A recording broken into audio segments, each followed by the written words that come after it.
Então, o que você precisa entender antes de começar? O mercado financeiro ele é dividido em dois setores, renda fixa e renda variável. Renda fixa, alguns termos que você irá ouvir frequentemente. Taxa Selic. A Selic é a taxa básica de juros da economia. É o principal instrumento de política monetária utilizado pelo Banco Central para controlar a inflação. Ela influencia todas as taxas de juros do país, como as taxas de juros dos empréstimos, dos financiamentos e das aplicações financeiras. Quando há muito dinheiro em circulação, ela sobe, com o objetivo de frear a inflação e incentivar as pessoas a pouparem. Então, quando o IPCA, que é a inflação no Brasil, sobe, o Copom sobe também a taxa Selic. Quando a inflação cai, Copom reduz também a taxa Selic. E quem é o Copom?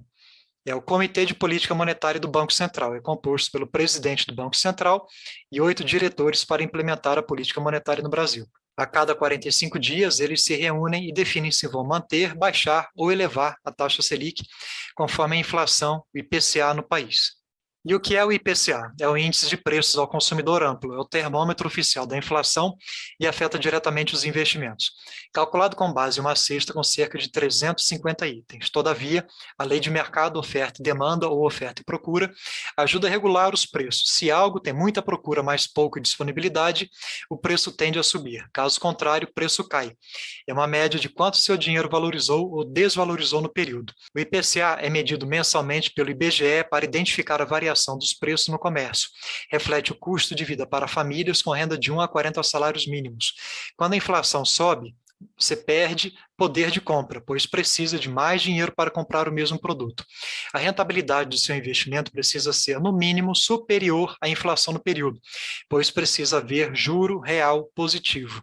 E o que é o juro real positivo? Vamos supor que você vai até o seu banco, contrata lá um CDB, que é um investimento da renda fixa mais comum. Contrata uma taxa de retorno de 9% ao ano, só que a inflação, por exemplo, vai estar em 10% IPCA. Nesse exemplo, você vai ter um juro real negativo de menos 1%. Trazendo para a nossa realidade. O CDI hoje está em 9,15% ao ano, e a inflação, que é o IPCA, está em 10,74% ao ano. Então, aí você já tem um juro real negativo de 1,59% ao ano. E o que é o CDI? É o Certificado de Depósito Interbancário, taxa de indexação utilizada em alguns investimentos. Por ordem do Banco Central, os bancos precisam encerrar o dia com mais entradas do que saídas.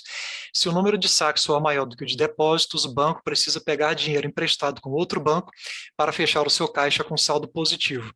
São contratos geralmente de um dia. Todas as transações do mercado interbancário são registradas na CETIP, que é a Central de Custódia e Liquidação de Títulos Privados, que armazena as taxas de todo o CDI negociado no dia e calcula uma taxa média conhecida como taxa CDI. Então, a taxa CDI, ela segue de perto a Selic.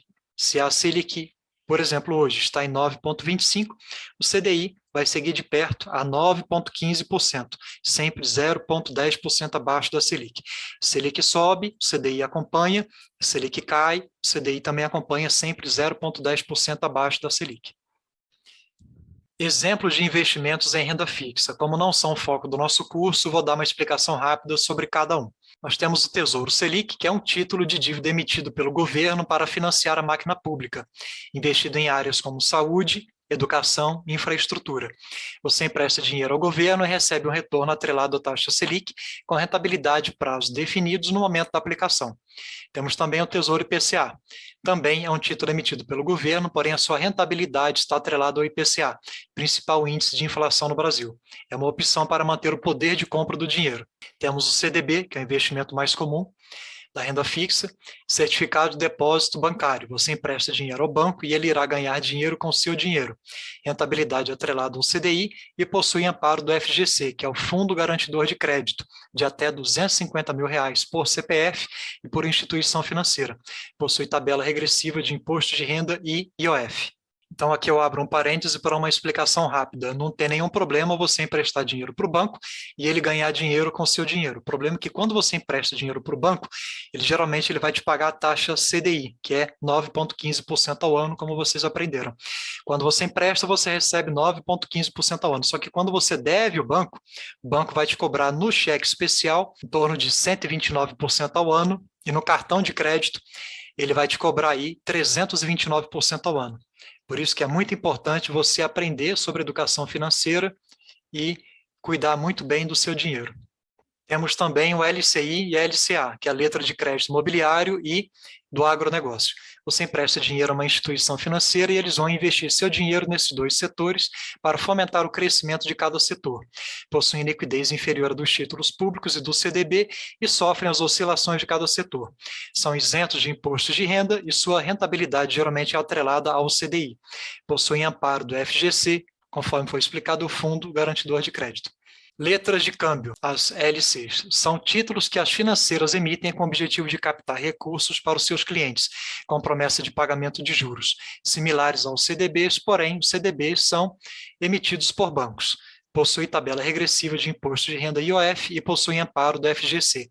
A rentabilidade geralmente é atrelada ao CDI. CRI e CRA, conhecido como CRI e CRA, Certificado de Recebíveis Imobiliários e do Agronegócio. Quem compra se torna um credor de um projeto imobiliário ou agrícola. Emitido por companhias securitizadoras, são isentos de imposto de renda e sua rentabilidade geralmente é atrelada ao CDI, IPCA ou IGPM.